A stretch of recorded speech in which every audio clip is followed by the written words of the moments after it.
This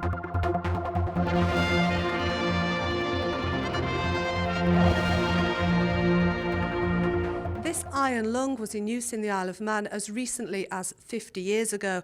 Polio has been eradicated from the island now, but it's still a big problem in the developing world. And I'm with Kevin Kneen from the Rotary Club of Douglas, who's involved in a major campaign.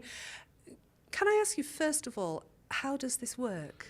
Basically, children, or in some cases adults, who contracted the polio virus weren't able to breathe due to the polio virus attacking their chest muscles. So to help them breathe, they would be put in this effectively sealed cylinder with their head exposed at one end, and air was put in under pressure and released to cause the chest muscles to operate and assist them breathing. Now, there is a very simple way of preventing polio, isn't there? I recall you have a drop of vaccine on a sugar lump. Well, basically, the sugar lumps were used when I was a child, yes. What they do now is drop 2 little droplets of the vaccine on the children's tongues when they're vaccinated in the overseas countries. Tell us a bit about your campaign. Effectively, Rotary internationally has been involved with the End Polio campaign since 1988, when there was over 350,000 new cases of polio every year. It's been our biggest health operation as the Rotary Club, Rotary International, forgive me. Rotary Club of Douglas have been involved throughout that time, as all Rotary clubs across the world have.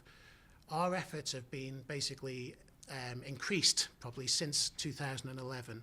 Since that time, we've been working with the island community and raising awareness of polio across the world and the potential ability to completely kill it off as a disease, which will only be the second such virus in history after smallpox. We're 99% of the way there. We have now only got 3 countries where polio has never ceased, where it's referred to as being endemic, which is Afghanistan, Nigeria, and Pakistan. We've got efforts in all those countries to try and win it.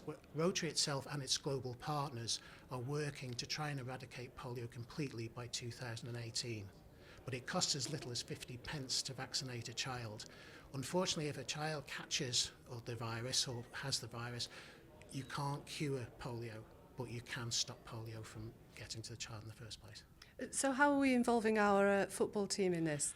Basically, we've got a world first that we're announcing today.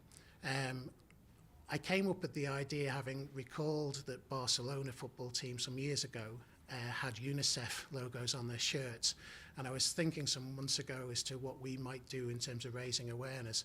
And with the success that the Ellen Bannon team had at the Canifa World Cup in the summer, and with the announcement that the European Championship is coming to the island next summer, I wondered whether we could do something, and I approached the team management, and they've been very, very supportive throughout the whole thing. And they've now agreed that we will have the Rotary End Polio Now insignia on all their strip going forward. And they've also supported us to the extent that their away strip, which was blue, will now be changed to purple, which is the major global polio colour for the campaign. Because when children are vaccinated in mass immunisation days, which can be up to 200 million and 20 million children over a period of a month, they get their fingers painted purple, a little finger painted purple. So when the child has a purple little finger, it means they're protected against polio, hence the importance of the colour.